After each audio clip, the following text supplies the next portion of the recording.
حرمت روح پیمبر، حرمت روح پیمبر، یک نظر کن سوئے ماں۔ السلام علیکم ورحمۃ اللہ وبرکاتہ۔ محترم ناظرین کرام، ہم یہ بات اچھی طرح سے جانتے ہیں کہ آدمی کو سچ بولنا ضروری ہے اور جھوٹ بولنا بہت بڑا گناہ ہے۔ قرآن پاک میں جھوٹوں پر اللہ کی طرف سے لعنت کا بھی ذکر ہے، لعنت اللہ علی الکاذبین، اور سچ بات بولنے کی ترغیب اور اس کی تاکید آئی ہے قرآن پاک کے اندر، احادیث میں۔ لیکن اس کے باوجود کچھ مقامات ایسے ہیں جہاں پر جھوٹ بولنے کی اجازت ہے، یعنی جھوٹ بولنا جائز ہے۔ اس کا مطلب یہ نہیں ہے کہ اگر آپ وہاں جھوٹ بولیں گے تو آپ کو ثواب ملے گا، بلکہ جھوٹ بولنے پر کوئی گناہ نہیں ہوگا، کوئی مواخذہ نہیں ہوگا۔ اس تعلق سے عالمگیری کے اندر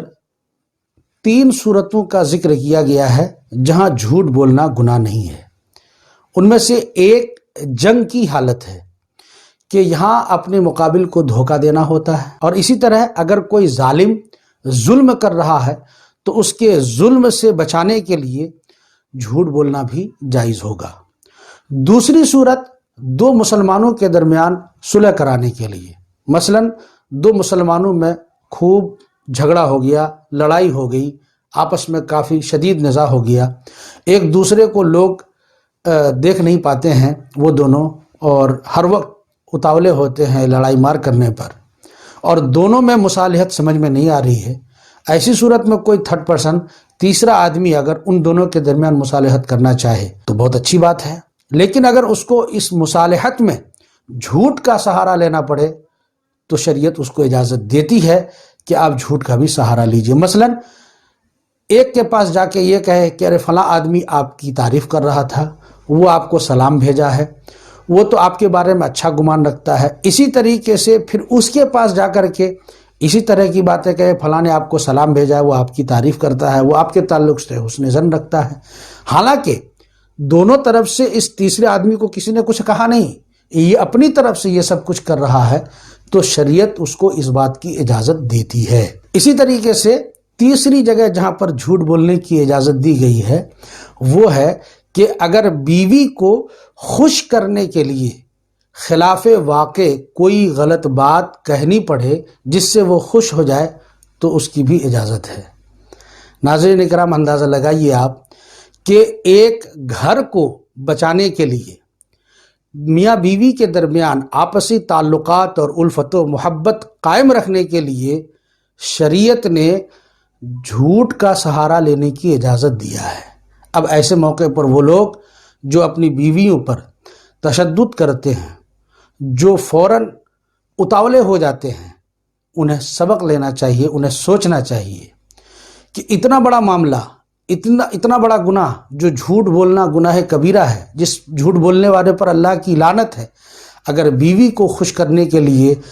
اس کی ضرورت محسوس ہو تو انسان کو اس کی اجازت دی گئی ہے، تو آپ پھر اندازہ لگائیے کہ میاں بیوی کے درمیان جو الفت و محبت ہے وہ کتنا عظیم ہو۔ اسی لیے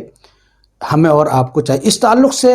ایک حدیث پاک بھی ہے جو میں آپ کو بیان کرنا چاہوں گا۔ یہ حدیث ترمذی شریف کے اندر موجود ہے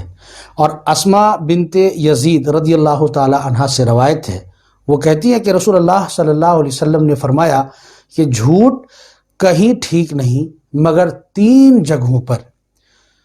نمبر 1، مرد اپنی عورت کو راضی کرنے کے لیے بات کرے، نمبر 2، لڑائی میں جھوٹ بولنا، اور نمبر 3، لوگوں کے درمیان صلح کرنے کے لیے جھوٹ بولنا۔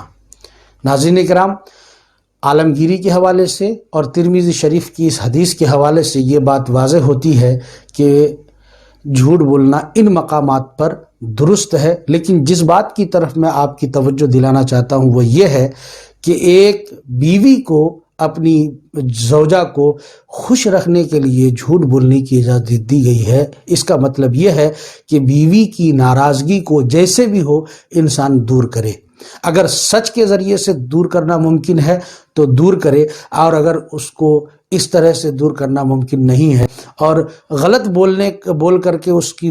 ناراضگی کو دور کیا جا سکتا ہے، جھوٹ بول کر کے اس کی ناراضگی کو دور کیا جا سکتا ہے، خلاف واقعہ کوئی بات کر کے اس کی ناراضگی کو دور کیا جا سکتا ہے، تو شریعت اس بات کی اجازت دیتی ہے۔ اس لیے ہمیں اور آپ کو اندازہ ہونا چاہیے کہ میاں بیوی کے درمیان آپسی جو تعلقات ہوتے ہیں، جو محبت ہوتی ہے، جو رشتہ ہوتا ہے، وہ کتنا اہم اور کتنا نازک ہے۔ مجھے امید ہے کہ آپ کو یہ ویڈیو اچھی طرح سے سمجھ میں آ گیا ہوگا۔ السلام علیکم ورحمۃ اللہ وبرکاتہ۔ حرمت روح پیمبر یک نظر کن سوئے ماں